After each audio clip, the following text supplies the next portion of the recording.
I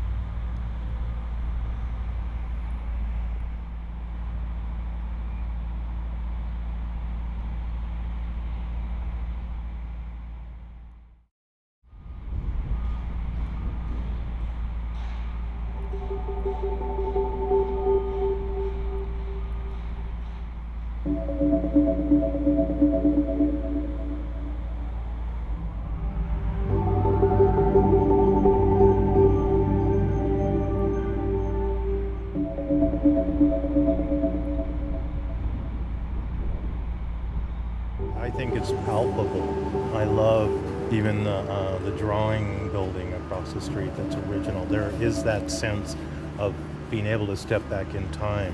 The dry dock, the launching ways. I think all of those elements make it very, very real. And it isn't 100 years in many respects, it's yesterday. And without that, these elements in here in Belfast, you couldn't do that.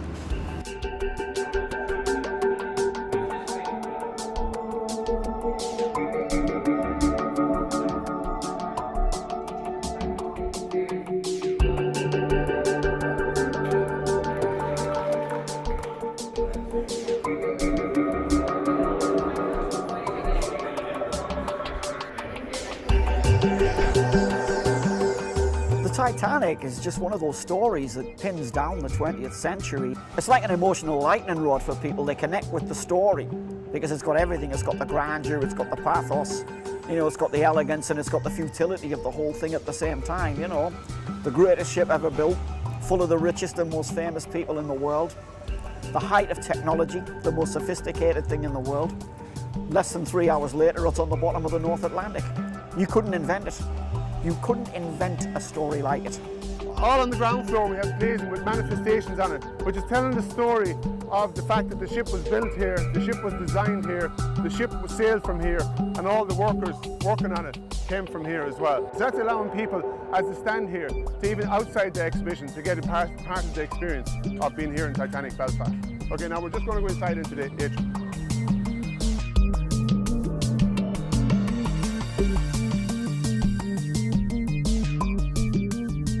Well, truly, I have to say that this was really quite an emotional experience. I love anything to do with ships, coming from New England and all, and I'm a Titanic fanatic.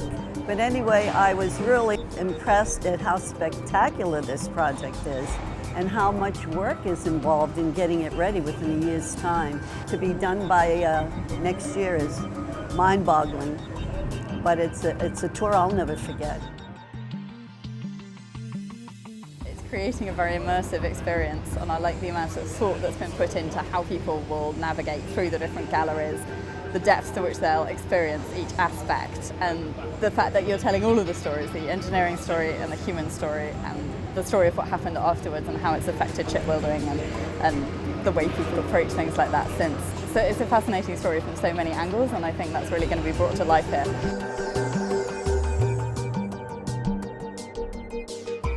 And I'm very impressed with what you're doing from a technological standpoint to kind of breathe life visually and auditorially as this place comes into fruition.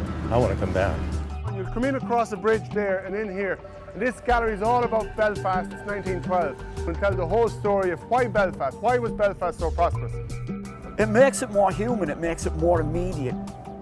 It brings it down to the level of people sort of interacting to create this enormous steel cathedral that they call the Titanic, that actually did go to sea. And I mean, the ship grew from the mud of Belfast. The ship literally grew from the soil. And when you're here, you get that sense of interaction between the people who built it, the people who watched it being built, the people who sailed her away, and the ship herself, like nowhere on earth, because you're here. It's not some Disney-esque kind of recreation. You're here in Belfast. And there's nowhere else in the world got that immediacy or that poignancy. It's all here.